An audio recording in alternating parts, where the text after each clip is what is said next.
Hello, and welcome to the Baby I Can podcast. I'm your host, Debbie Weiss, and today we're going to talk about something that is universal. I don't think that you can get through life without dealing with grief.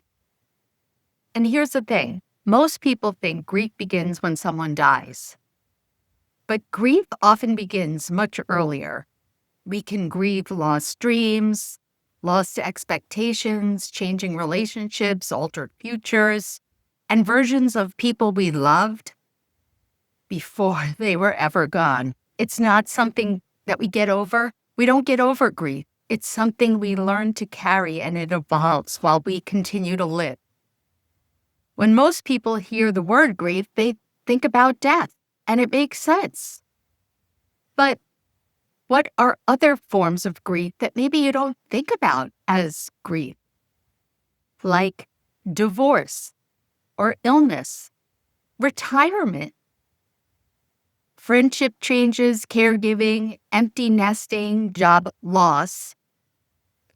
I think I might have stumbled on that because it's a personal issue going on right now, and major life transitions. Grief is an emotional response that we as humans have to loss, and loss takes many forms. Looking back on my own life, I've realized some of my deepest grief happened long before anyone died.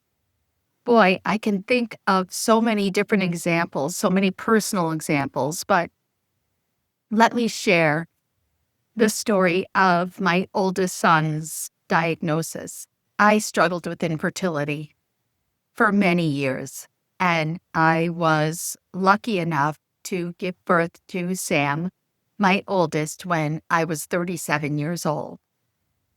It was the best day of my life, tied when I gave birth to my second son, Ben. But for now, we're focusing on Sam. And if you're a parent, you know you have all of these dreams and expectations for your children, and you envision them living this amazing life, and you want to give them everything under the sun so that they have every possible advantage. And just the thought of them suffering, I mean, it's like when you have to bring them back to the pediatrician when they're infants and they're going to give them all these injections at the same time. Oh my goodness, I remember I couldn't handle it. My husband and I took Sam together, but I was chicken and I left the room because I couldn't stand the thought of watching him suffer like that. It was physically painful for me. And as parents, I think that's how we feel. And I can see how that never goes away. I mean, my kids are 25 and 23, and oh my gosh, I want to do everything to help them and to not see them suffer. And now I really understand what it means when my parents used to say to me, oh, if only I could take that on for myself, take that pain so that you wouldn't have to experience it. And now I see, even at this stage of my life, how my mother is still worried about me. As they say, it doesn't matter how old you are or how old your children are. They're always going to be your children. So when Sam was 2, he was diagnosed on the autism spectrum. And let me tell you, what a blow. Sam was still alive, thank God. I know many people have to deal with that unimaginable grief. And I did not lose him. And he was healthy and is healthy. And I still had my son. But I lost on that day when they handed me that pamphlet and said he is on the autism spectrum. Good luck to you. I lost the future that I thought that he would have. I lost the certainty and the expectation of raising a child who would just hit those milestones and have friends and not struggle with socializing and playing appropriately. And here I am, I can't even I can't even communicate correctly because just thinking back to that moment, it I was confused. I was so scared. What would his life look like? Would he be quote unquote normal? Would he ever have friends? Would he ever play sports? Would he ever go to college? Would he ever hold a job, get married? Like all of the things that we think about in raising our children. And I had absolutely no idea what life had in store for any of us. And look, we never do, right? But we do have some semblance of a certainty that, okay, the kids will go to school and they'll make friends and they'll do their homework and just the regular stuff, right? That we really take for granted.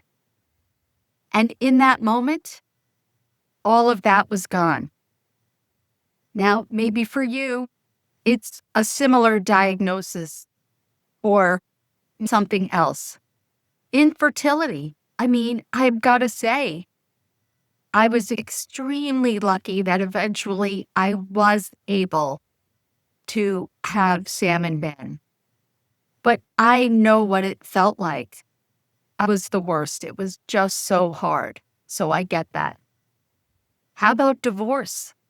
You grieving the divorce, the breakdown of one of the most important relationships in your life. You're grieving your future life with that partner that you thought that you were going to have. Maybe it's a job loss, right? I mean, so many people, there's so many stories nowadays for a variety of reasons that companies are letting people go.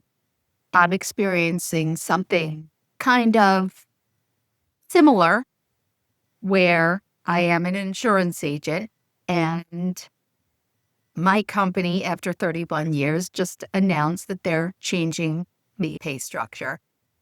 And there's a good chance that I could lose 40% of my income. And even though right now they're not me, the terms of the contract have changed where within the previous terms, unless I lied, cheated, or stole something, I couldn't lose my job. And now that's not the case. I could get 30 days notice and they could say, you're gone.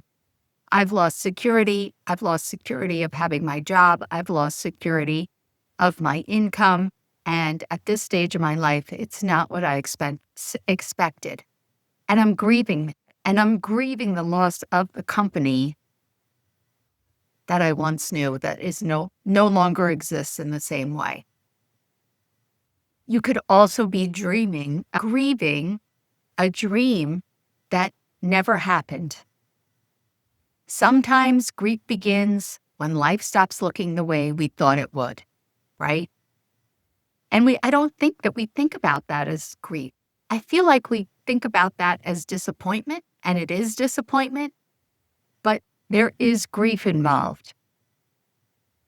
And then there's another kind of grief that maybe you're familiar with called anticipatory grief, which is grieving before you say goodbye. I started grieving my husband the minute that he and I sat in our kitchen looking at the computer screen at the oncologist who told us, Gary, you have terminal blood cancer.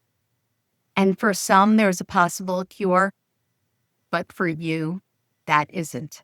And in that moment, I knew that my life, his life, my kid's life, it'll never be the same.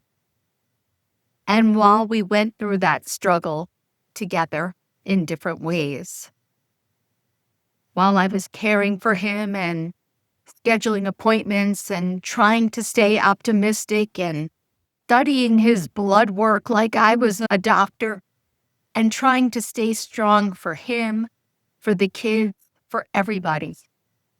On the inside, I was grieving and I remember thinking, what's it going to feel like? What's it going to feel like when he really is gone?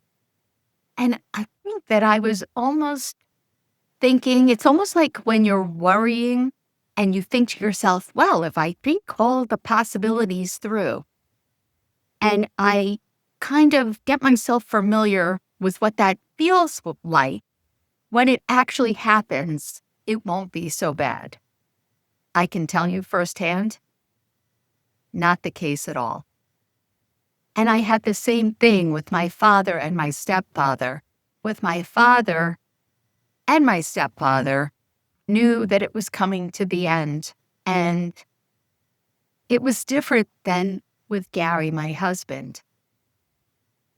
I knew it was coming and I just wanted to be there for them. I couldn't really imagine a world that they weren't in. And I started missing them before they were gone. Grief arrives before the goodbye very often. I mean, I think it happens with aging parents. As we all get older, we all know that the possibility is more likely that we're going to die. And so we're trying to get used to the idea of what will that feel like.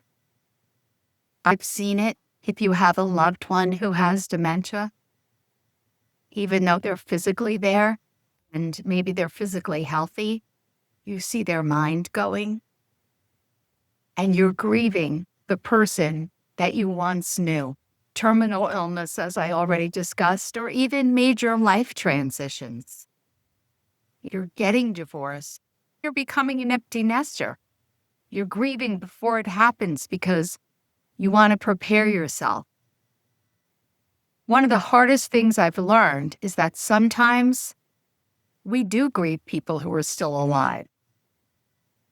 Thinking also about Gary, before cancer, there was mental illness. And so even though he didn't have dementia, I kind of think the two are similar in the sense that I watched as one by one, I was losing pieces of the husband that I knew.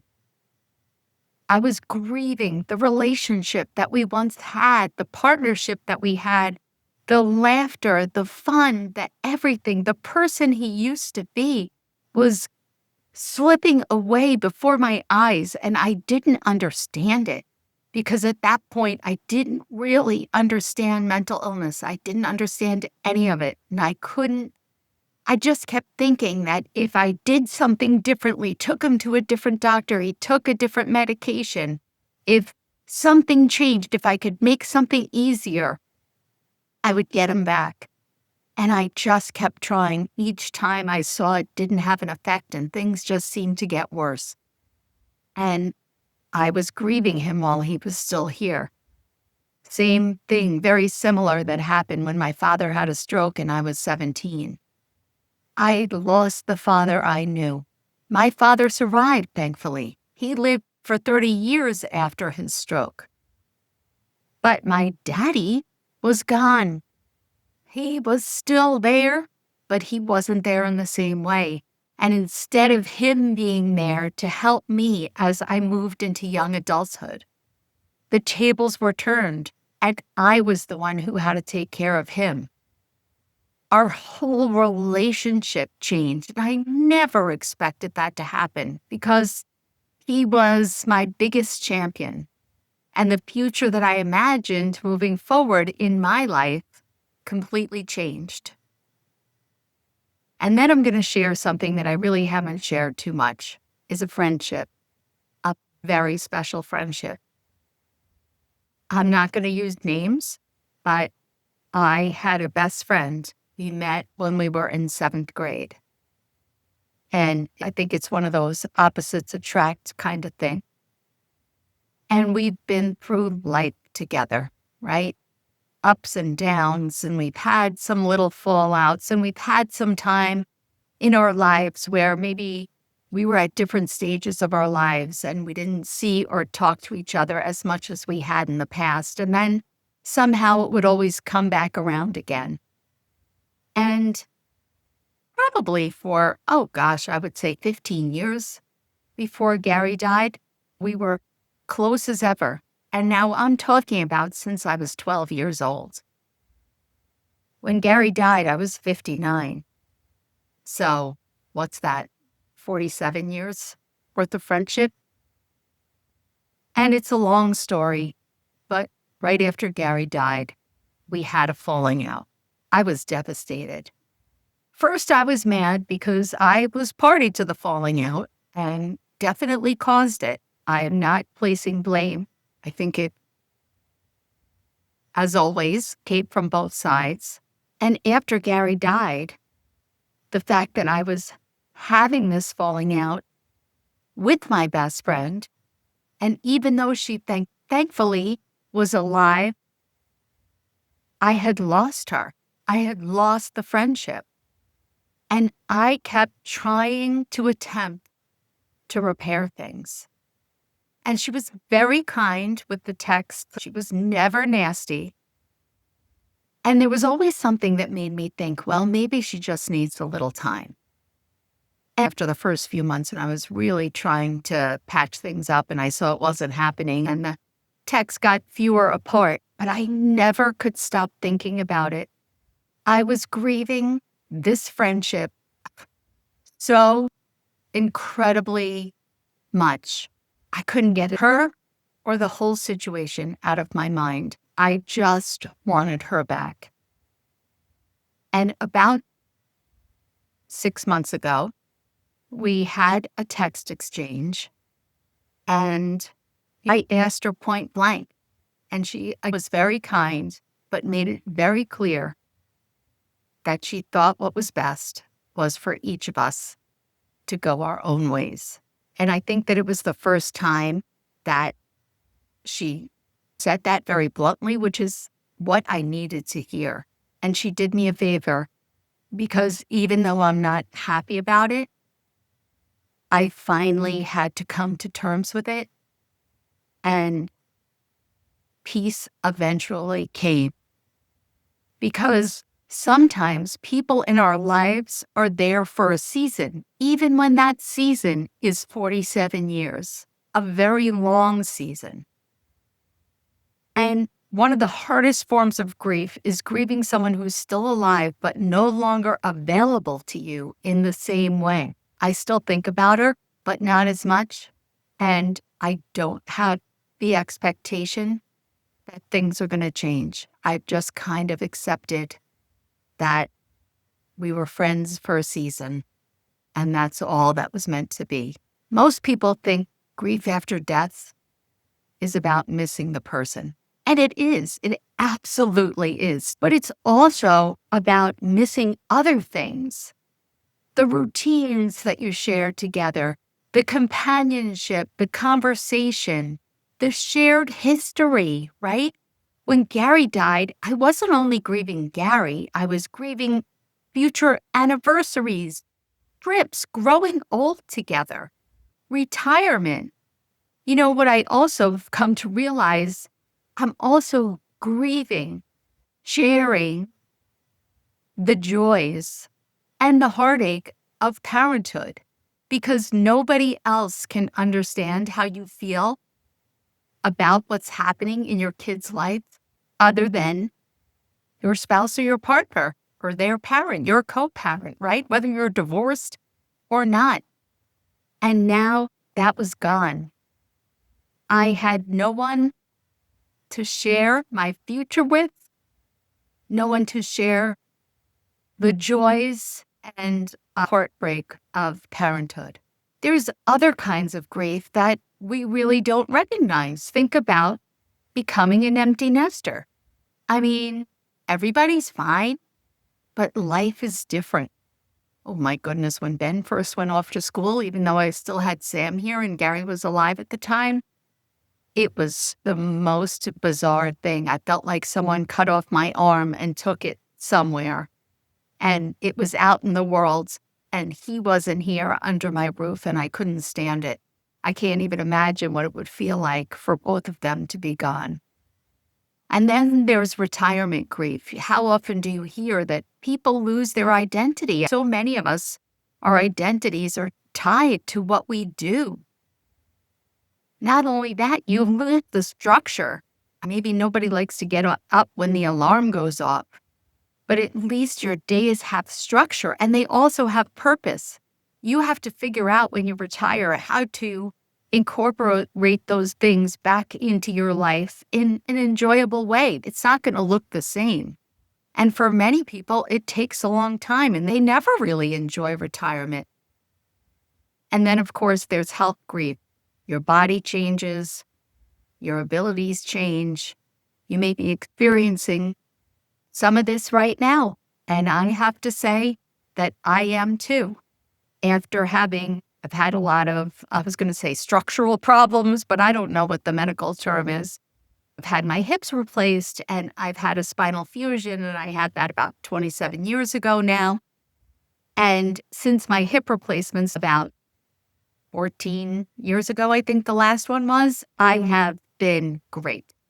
I've been able to do pretty much what I want with some limitations. And out of the blue, maybe about 4 months ago, my body rebelled, and now I seem to be having troubles with both my cervical and lumbar spine that might require surgery.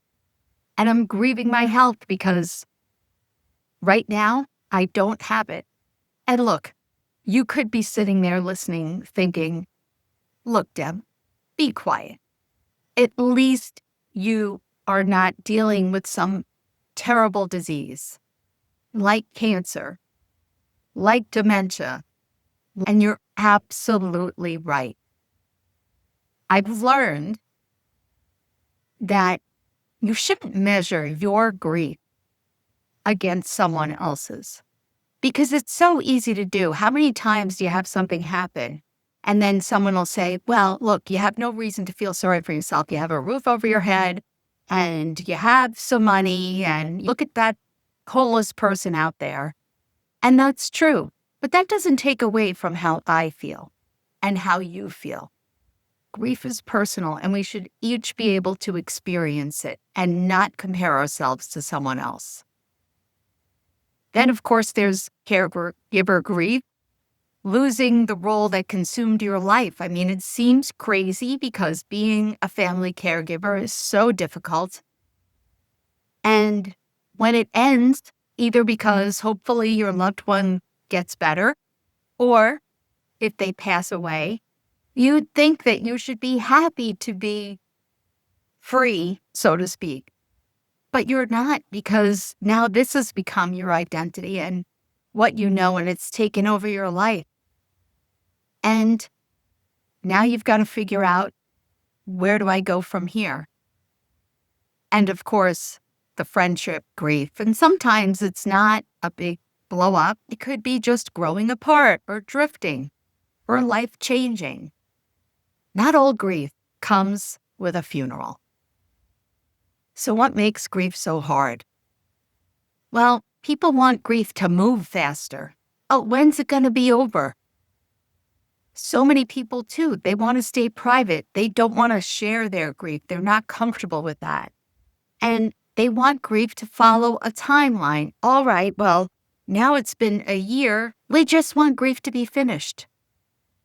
But grief doesn't always work that way. And it can revisit us at the most random times.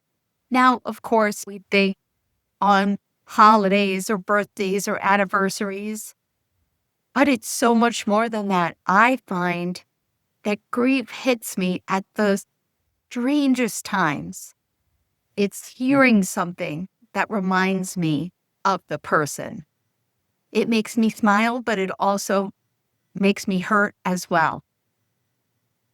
It doesn't disappear. I know. Grief never disappears. It just changes. So, what can help us carry grief? You know, I'm going to tell you to name it. Be aware of it. Sometimes we can't heal when we don't acknowledge what's really happening. And remember, like I just said, your grief is valid. Stop comparing yourself to somebody else. It's valid even if someone else has it worse. And you know what? You're always going to find someone who has it worse and someone who has it better. And then there's that whole feeling of mixed emotions. And now I can't remember the term, but I remember actually when Sam was doing some kind of social pragmatic language thing. It's when you feel two feelings at the same time. How can you feel joy and sadness? How can you be grateful and angry simultaneously? It happens. We don't just, oh, well, right now I am happy. And in the next 15 minutes, I will be sad. It just doesn't work like we're allowed to feel all the feelings. We need to stop asking, when will it be over? Nope, it's not going to be over. But maybe you just need to think about, is there a different way that I can carry this or deal with this in a way that might be healthier for me? You got to keep living. It's hard, but if we just stay stuck and we don't move on and we don't move forward, it's no good. Is that what your loved one would want for you? Of course not. Now, I'm not talking about right after losing a loved one or losing, as we talked about, a job, a friendship, becoming an empty nester. No, you got to feel all the feels. But then at a certain point, you can still feel it and move on with your life. So here's what I want you to think about this week. What loss am I still carrying? What grief have I never acknowledged? Maybe the things I've talked about are making you look at grief a little bit differently and broaden your definition of it. Am I grieving a person, a dream, a relationship, a certain type of future? Or maybe it's a version of yourself that you're grieving. And what would it look like to honor that loss? This week, I want you to identify one grief you've never fully acknowledged. Give it a name, write about it, talk about it, and stop pretending that it's not there. One of the things grief has taught me is that loss is part of being human. The deeper we love, the more vulnerable we become to grief. But grief isn't evidence that you're broken. It's evidence that something mattered. Grief is the price we pay for loving deeply, and that makes it one of the most human experiences we will ever have. I'm going to leave it at that. Thank you for listening, and I'll see you back here next week.